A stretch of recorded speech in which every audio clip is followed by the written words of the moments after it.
वह हमेशा अपने उद्देश्य को सुरक्षित रखता है। दूसरा शमूएल अध्याय 15 वाक्य 31 में लिखा है, तब दाऊद को यह समाचार मिला कि अबशलोम के संगी राजद्रोहियों के साथ अहीतोफेल है। दाऊद ने कहा, हे यहोवा, अहीतोफेल की सम्मति को मूर्खता बना दे। हमारे पिछले अध्ययन में हमने उल्लेख किया कि कैसे अबशलोम दाऊद के पुत्र ने अपने पिता दाऊद के विरुद्ध एक मजबूत षड्यंत्र का नेतृत्व किया। अहीतोफेल को एक ऐसे व्यक्ति के रूप में बहुत सम्मानित किया जाता था जो परमेश्वर की ओर से बोलता है, लेकिन वह अबशलोम के खेमे में शामिल हो गया, जिससे दाऊद के विरुद्ध षड्यंत्र और अधिक मजबूत हो गया। दाऊद ने प्रभु से प्रार्थना की कि वो अहीतोफेल की बुद्धि को मूर्खता में बदल दे, परंतु दाऊद की प्रार्थना के बाद कुछ अद्भुत हुआ। बाइबल कहती है कि दाऊद उस पर्वत की चोटी पर गया जहां उसने परमेश्वर की आराधना की, और ठीक वही होशे अर्की उससे मिलने आया। परमेश्वर का उत्तर एक मनुष्य के रूप में सामने आ गया, एक रणनीतिक व्यवस्था। दाऊद तुरंत समझ गया कि इसका क्या मतलब है और उसे क्या करना है।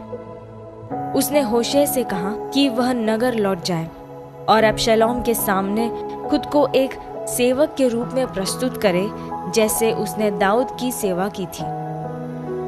उद्देश्य स्पष्ट था।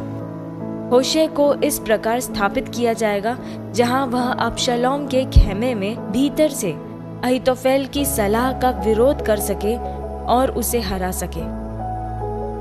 यह एक प्रभावशाली चित्र है कि परमेश्वर अपने उद्देश्य को कैसे सुरक्षित रखते हैं। जब शैतानी रणनीतियां चालाक सलाहकारों के द्वारा उठती है, तब भी परमेश्वर के पास अपने लोग होते हैं, अपनी बुद्धि और सत्यनिष्ठा के साधन होते हैं जो उन योजनाओं को विफल और नष्ट कर सकते हैं।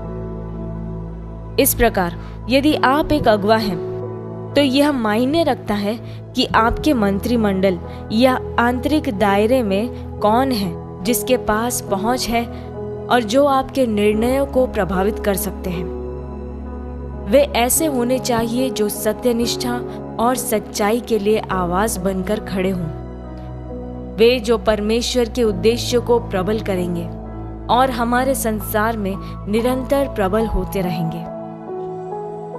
परमेश्वर अपनी बुद्धि में हमेशा राष्ट्रों के अगुओं के बीच अपने जासूसों को रखते हैं, पवित्र आत्मा द्वारा तैनात पुरुष और महिलाएं, ताकि वे दुष्ट सलाह को विफल करें और यह सुनिश्चित करें कि परमेश्वर की इच्छा पूरी हो।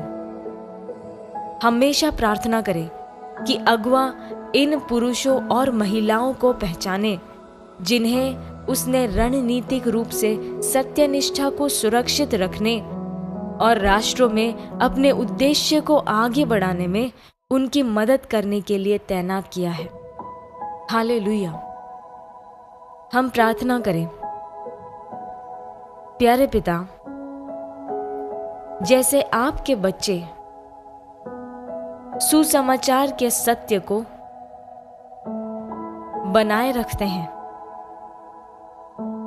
और संसार भर में सत्यनिष्ठा स्थापित करते हैं, आपकी बुद्धि और सत्यनिष्ठा राष्ट्रों में प्रबल होती है। आपकी इच्छा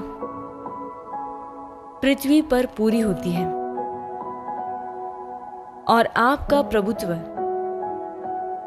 बिना रुकावट के फैलता है। यीशु के नाम में आमीन।